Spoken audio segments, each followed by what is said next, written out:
What do you do when you find yourself in the midst of life? See, sometimes when you're in this rat race, when you're on the hamster wheel of life, you find yourself feeling like everybody's your competition. You're looking to your left and your right, and you're trying to figure out who can you can trust and who you can't trust and who you can depend on and who you can lean on. There are so many things that happen in the midst of life. And one of the things that I think we often miss, that I have missed in certain seasons of my life, and maybe some of you have missed also in yours, is that sometimes we start seeing everybody as someone to beat. And we miss that the people that you're around are often people you need to learn how to cheer for. There's also even the need and the understanding that you need to learn to cheer for the person who looks back at you in the mirror. What's going on, you guys? I am so thankful that you are joining me today. By the way, if you are watching right now, I am live. And so if you are watching, start giving me where are you watching from today? If you're watching on replay, where are you watching from today? As I'm having this conversation, I'm not going to be before you long, but give me your comments, give me your questions. Also, give me your suggestions for new episodes. I am trying to make sure that when I get on and have conversations, that the conversations are as real and relevant as possible. So what is it that you need for me to bring up? What is it that you need for us to talk about? I have some exciting new guests. Actually, I'm doing multiple interviews today. I've already done one. I have another one that I'm doing right after this interview. And so what do you need to hear about on the Hope Rising podcast? Before I get into today's topic, if you haven't done so yet, would you like this video wherever you're watching from? Hit like. Would you leave a comment today? Leave multiple comments. And then finally, would you share? It's that big three: the like, the comment, and the share. And I certainly very much so appreciate it. What I also appreciate is when I look up and I see someone around me who's given everything that they've got to pursuing the purpose and the call that's on their life. I'm realizing more and more in my life that I need to be open and willing to be not just a cheerleader for the other people around me, not just somebody who says, I'm so proud of you, but someone who, in a very deep place on the inside of myself, realizes that if I can look at you and see your grind and see your hustle and see your growth and see your elevation, if I can look at you and I can appreciate it, it gives me not only a deeper fulfillment and gratitude in my spirit just in life, it also changes the way I see me. So often in this world that we live in, people look around and they see the people around them as competition. This is somebody I've got to be better than. This is somebody that I have to beat. And when you see them having any type of success, you see them having success, and it almost is like, right? Like you feel gross about it. You feel like that's a thumbs down, not a thumbs up. You feel like it's something that should be admonished, something that should be ignored. Roll your eyes. You can't really appreciate the success of others. And even though that seems like it's justified, it seems like it's okay, it seems like it's not a big deal, one thing that you will find in life is that whatever it is that you give towards other people, you will keep that same energy when it comes to you. I'm going to say that again. You will keep that same energy when it comes to someone else, just like it does to you. That someone else will have their opportunity to shine, their opportunity to grow, their opportunity to come forth. And you will look at them and you will just think, oh my gosh, I hope you never grow. I remember who you used to be. I remember all the stuff you used to screw up. Oh, this ain't going to last long. And all of your negativity comes forth. And then it's your turn. And when it's your turn to finally have your success, when it's your turn to have your positivity, your elevation, you'll stare at yourself in the mirror and you'll keep that same energy. You don't really believe that you should have the success. You don't believe you're worthy of the success because you know all the trifling stuff you've done. You know all the mistakes you've made. You know all the errors. You know all the people who had to jump in and help you and rescue you at different points in your life. And so you don't truly feel you warrant the attaboys and attagirls and the accolades and the success when you have it. They call that imposter syndrome. There's a whole name for it. And I'm learning that in this season of my life, the greatest thing I can do is to look at you and say, I'm cheering for you. And then when you're not watching me, to cheer for you. To watch you with the type of heart posture that says, I believe in you, that even if you're winning now, you're capable of more. Even if you're growing now, you're capable of more. To give people the type of positive attention, the type of positive interaction, the type of positive thoughts and prayers that when you're winning, I just want to see you keep winning. I'm not thinking about your winning stopping. I'm not thinking about you losing. I'm not thinking about you falling apart. I'm only praying that your success continues. I'm praying for you that you can learn from it as you lean into it. That it doesn't make you prideful, but it also doesn't make you disappear. Sometimes when people have success, they disappear because it's overwhelming. No.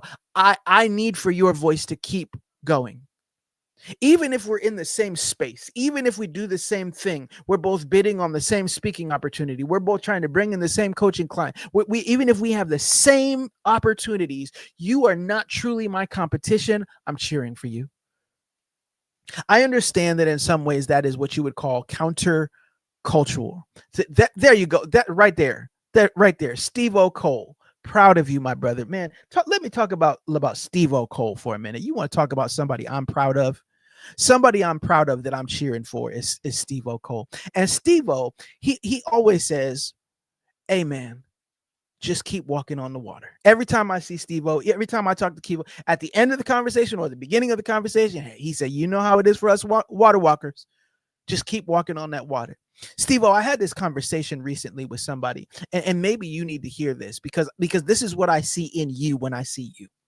I was talking to a friend, a mentor of mine, and he said, man, how is it walking on that water right now? And I said, if I can be honest with you, it's been hard. I say, because when I read my Bible, what I see in my Bible is that Peter only walked a few steps on the water and went back to the boat. I said, I'm wondering within myself, am I doing something wrong because I'm walking on the water? Have I missed something or had a misstep because I'm walking on the water? And he said to me, Maurice, you have to understand that the reason Peter didn't keep walking on the water is because he took his eyes off of God. He said, so you don't know how many steps Peter was supposed to take on the water. He said, and because you don't know how long he was supposed to be on that water, whatever you do, you better keep walking because people are watching you.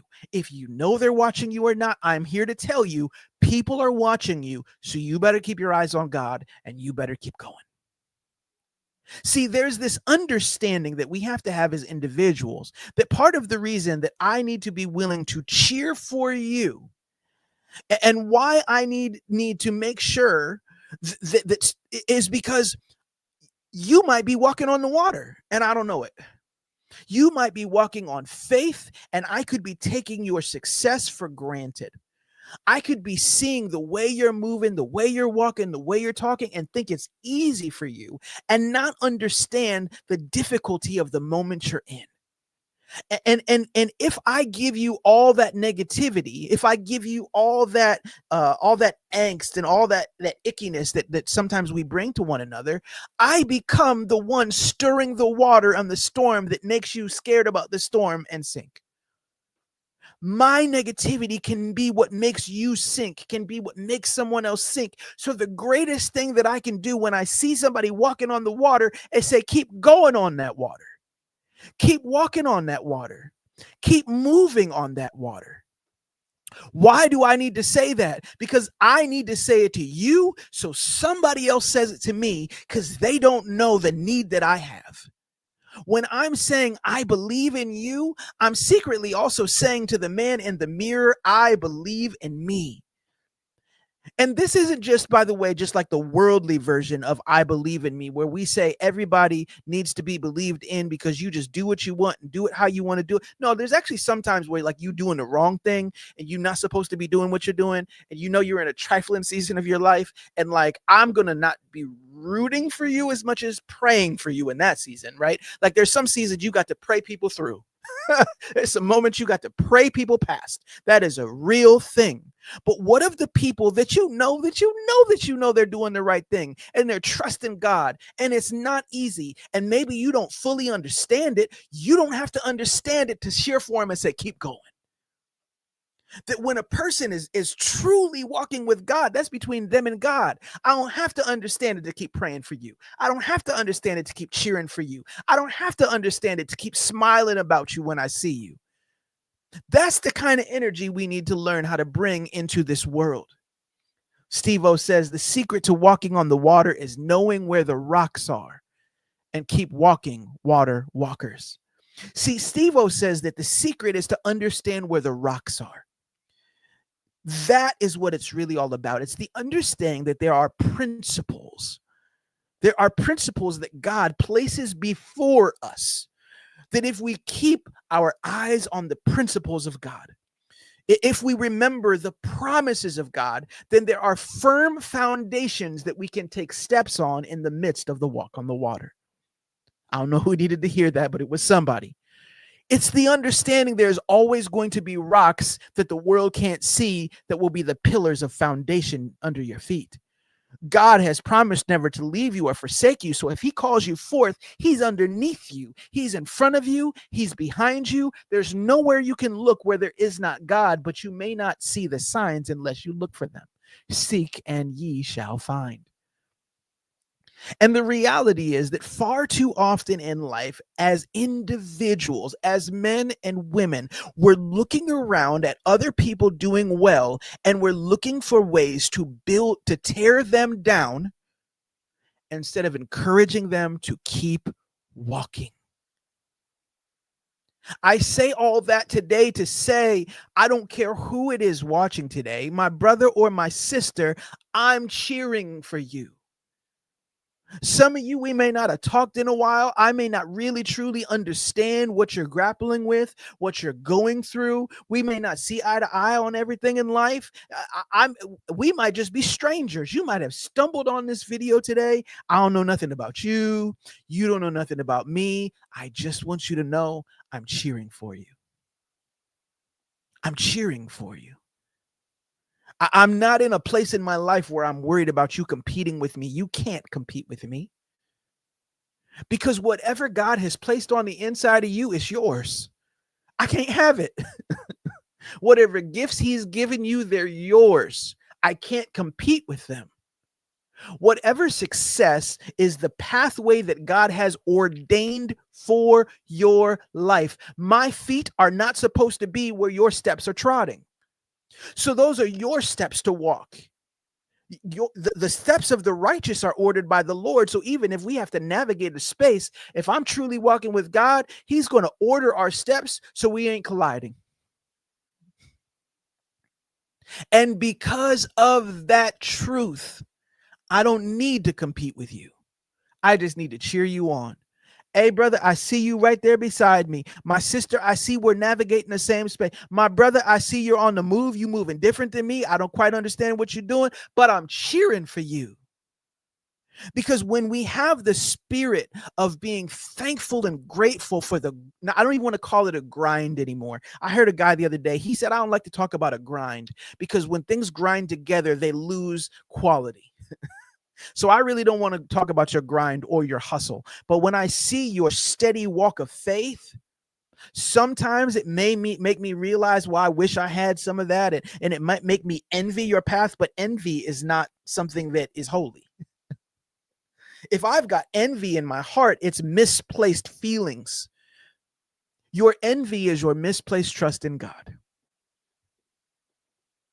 I need to say that one more time. Your envy is your misplaced trust in God. Christina Talea. Christina, I have loved watching you do life. I haven't worked with Christina for 10 years, but I see these photos of Christina and her husband and her little girls. And every time I see her family, it inspires me because I see like there's like a joy in her photos when she's with her family. I wish y'all could just go and look at her pictures, but don't do that because that's weird. Y'all don't know her, right? I'm just telling you, I'm cheering for Christina. know just who she is. I'm cheering for her. She worked in the human resources department at one of the jobs that I worked. And all that I have as my relationship with her is every once in a while seeing a photo that comes on and saying, my God, there's the peace of God on her. Wow, does she look whole when she's sitting there with her husband or holding one of her babies? Wow, does she look in purpose? That's really what I feel. And when we're not in the right place, what we'll do is we'll look at a photo of a person. We'll look at a person's life, the snapshots that we see on Instagram, the snapshots that we see on Facebook, and we'll see what we don't think we have, and it will make us become discontent with our life. We become frustrated. We become confused. We become irritable. We become restless. We become discontent. We become so many things. And what we miss is that God is trying to show us a glimpse of what we can have if we keep trusting him. See, what the enemy meant for evil, God will use for his good. So even if the enemy starts whispering in your head, well, you see, you're not going to ever have that life. Whatever it is that you see, the enemy is showing you something, trying to make you distort your thoughts and deceive your mind so that you become disheartened. And God is saying, no, if you can see it, you can have it. It might not look like theirs, but if you see love between people, is that not my ideal situation for love? If you see peace on people, do I not promise and guarantee peace? If you see a person walking in wholeness, have I not promised an abundant life? So if you see it and you don't feel it, keep trusting God and walking out your path. It's coming if you keep walking on that water. Come on, somebody. Woo, I hope you're getting this right now. I'm cheering for you. I'm seeing what you have and I'm letting it inspire me to know what's for you is for you, but what's for me is for me. And I'm trusting that if God could bring it to you, he'll bring my version forth to me in due season. In due season. Dr. Constance Peak Longmire is on right now. She says, this is so good. I can't wait for you guys to hear my interview with Dr. C. It's going to be out next week. And when you hear it next week, we're two people. We're both coaches. We're both speakers. We both speak to corporations. We both speak to schools. We both coach people. But when you see our interview, there was no competition. We're not trying to outduel each other for who knows the most. We just understood we can be in harmony because what God put in you, he put in you. And what God put in me. So there is no competition. I'm going to just cheer for you. That's the lesson that I want you to take from today's episode. That it ain't about anything other than you walking in the fullness of who God put you on this earth to be. What kind of husband is he calling for you to be? What kind of mother is he calling for you to be? What kind of CEO is he calling for you to be? Who did God make you? What kind of man are you supposed to be when you wake up in the morning? What type of woman are you supposed to be today before you lay your head down on your pillow tonight? Who is God calling you to be? Because I want you to know that as you're working to be it, I'm cheering for you. Don't be afraid of it because you don't understand what's coming. Because by the way, anytime you're becoming something new, there's uncertainty. If God is calling you to mature, calling you to develop, calling you to grow, calling you to build, there's always going to be something in the building season that brings forth fear. There's always going to be something in the building season that presses or challenges your faith. Maurice, why is that important? Because if it never challenges your faith, it doesn't require faith. What did he say? I need to say that one more time. Your faith is not for the moment when God showed you the vision. Your faith is for when everything in your circumstances seems to come against the vision.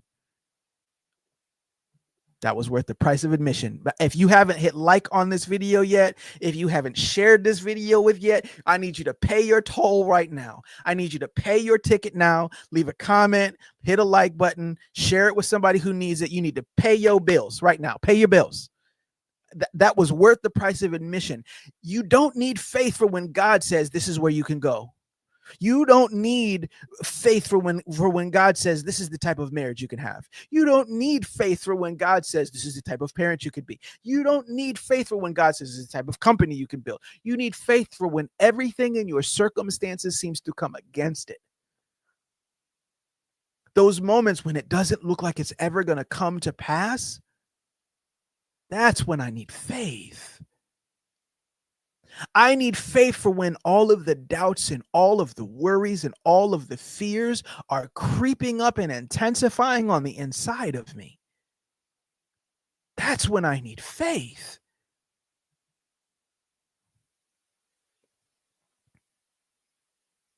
I need faith for when my circumstances and my situations start to choke out my faith and belief. That's when I need faith. Man, William Packard II. I saw this man a couple weeks ago. He was, and I said something to him when we were at a conference together, and he was holding down all this administrative work. And I mean, like every time you watched him, he was hustling and moving. He was putting out fires. He was fixing problems and doing it in ways where like nobody could see it happening.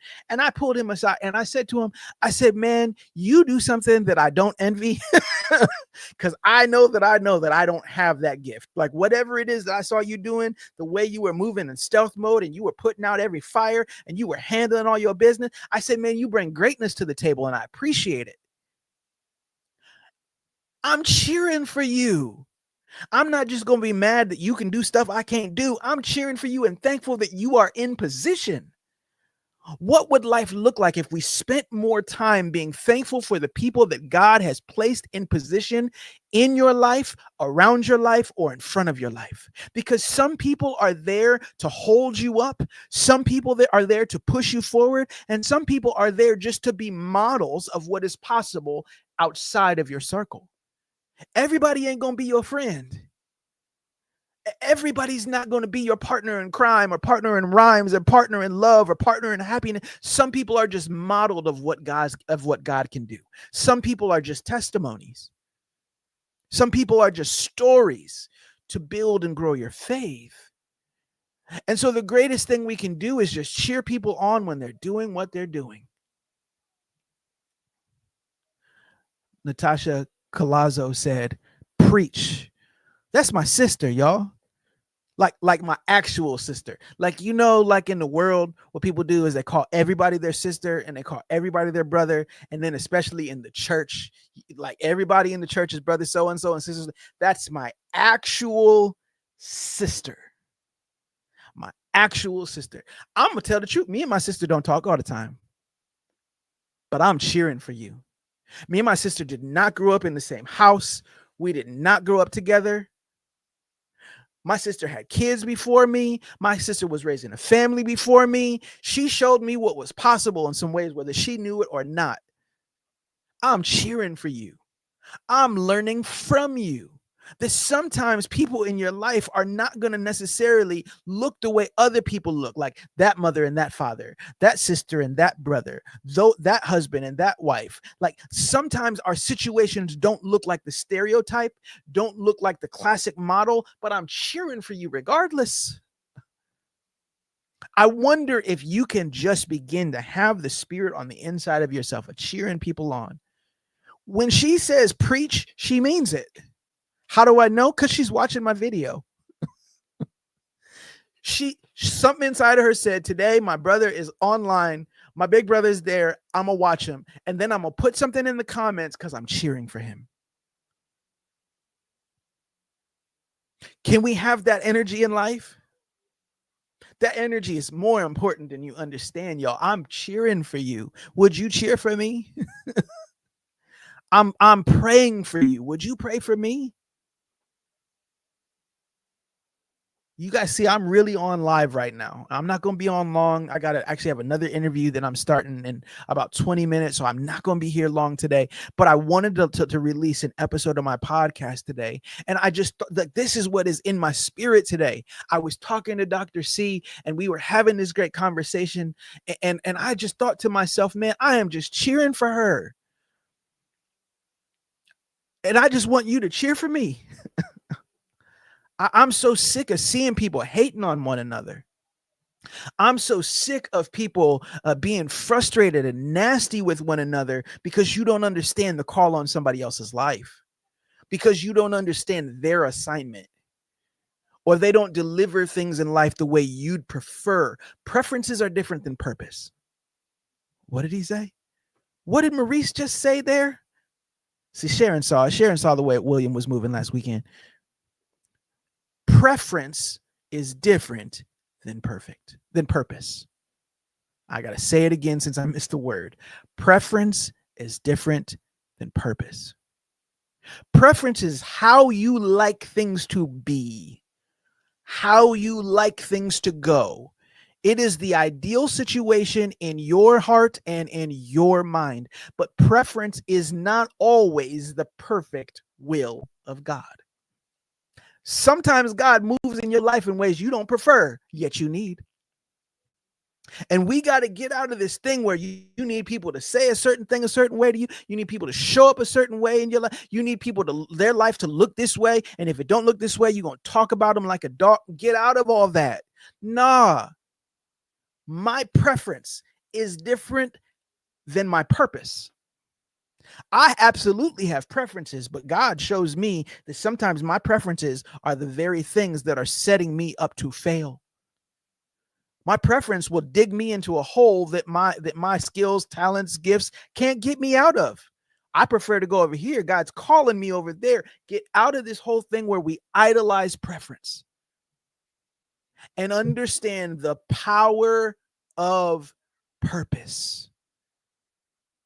When you understand purpose, then you have no reason to hate on all the people around you who are winning. They winning, but what you mean, but?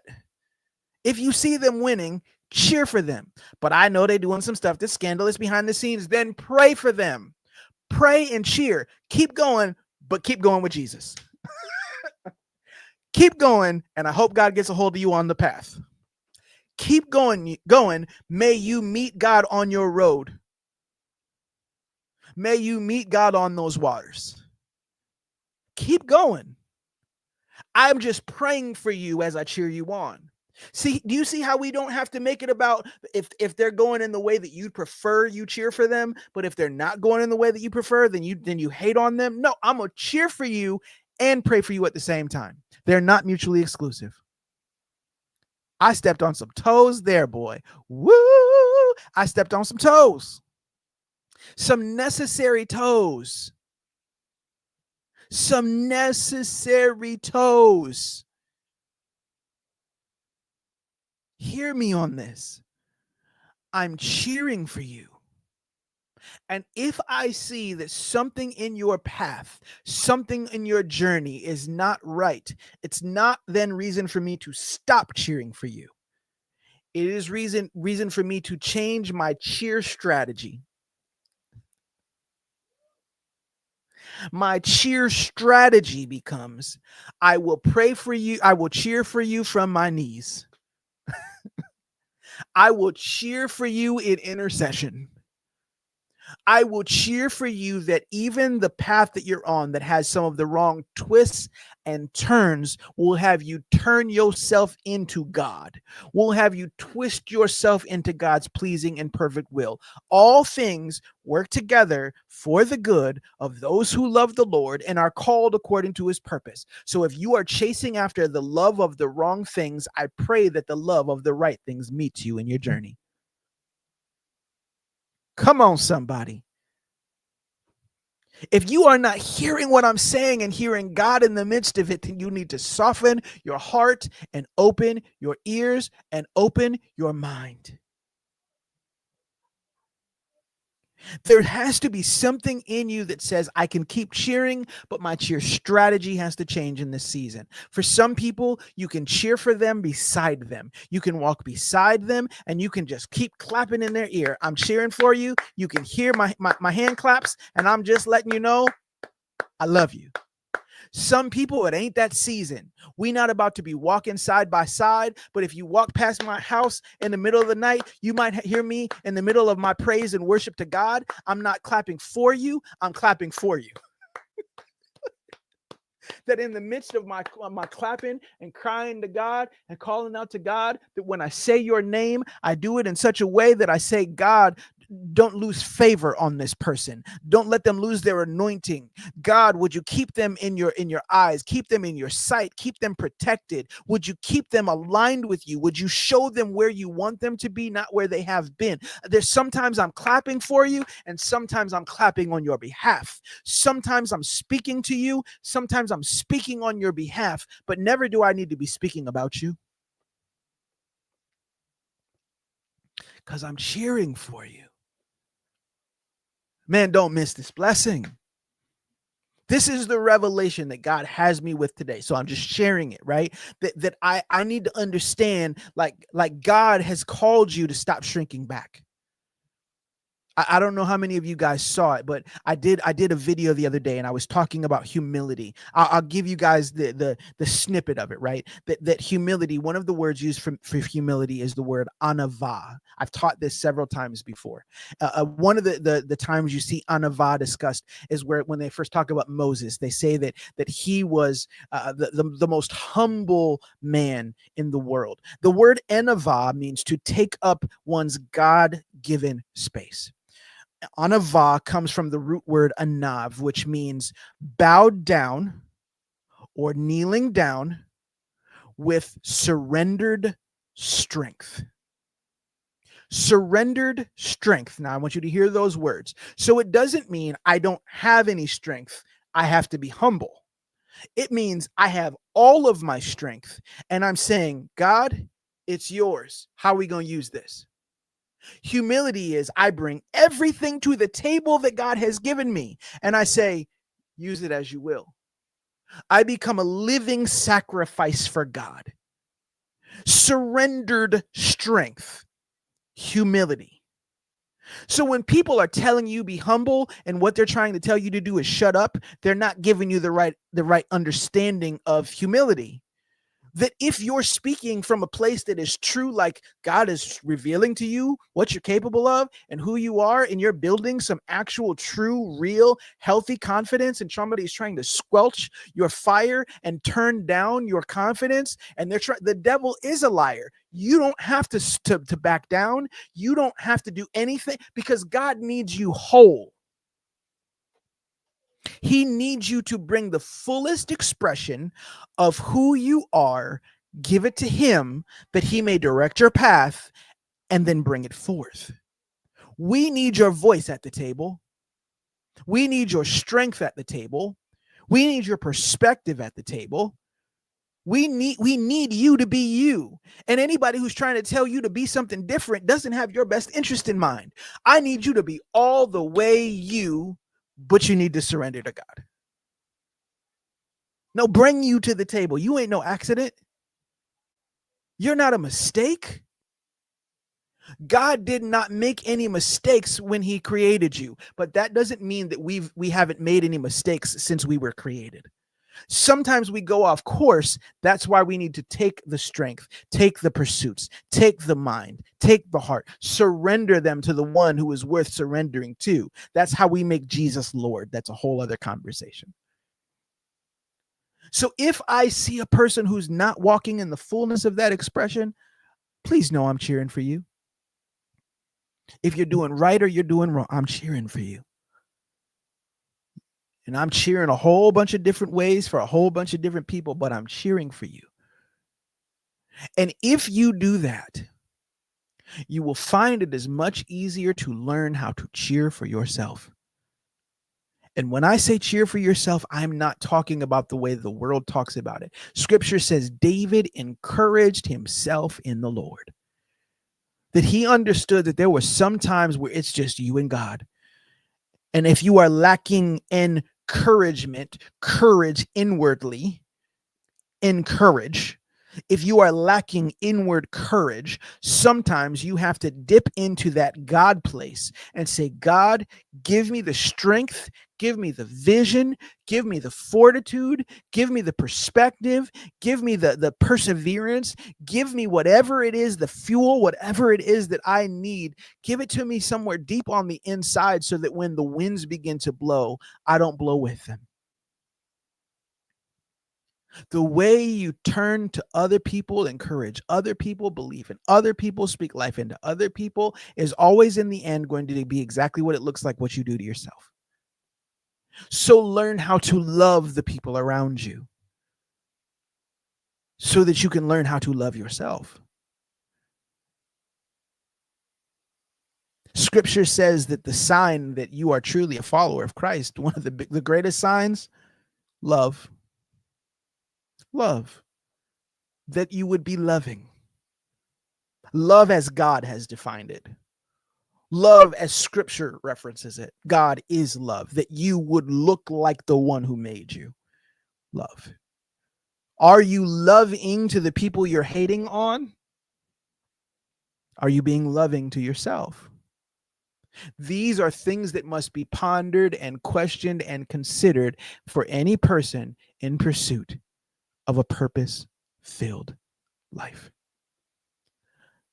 All right, y'all. That's it for me today. I hope you guys were blessed by this conversation. If you haven't yet, please hit like on this video. Please leave a comment. What were your takeaways? What were your perspectives? P.S. What do y'all want me to talk about? Okay, because I see a whole bunch of people commenting today. What would you like for me to talk about on future episodes? I'm trying to get on here solo more often. My wife and I are going to be jumping on the camera every once in a while, although baby time is like here. Just so y'all know, like baby time, we talking it's here. Like a couple nights ago, she was like, it's either it's time or it's gas. Like I don't know. It's either time or it's gas. That night it was gas. It was gas. But we're at that place. Okay. So baby time is coming. I have a couple episodes that are already ready for Mondays to drop when I'm in the in-between. But what do y'all want to hear about? What conversations can I bring forth? What topics do you need to hear about? Do you need to hear me talk about? Do you need some perspective on? Please drop them in the comments for me. Share this episode with somebody who needs to hear it. And then I just want y'all to know how much I appreciate your time and energy today. You guys are so fantastic. You've been great today, and I appreciate it. This has been another episode of Hope Rising, where the unfulfilled go for a dose of fulfillment, and those who inspire go for a dose of inspiration. We will see.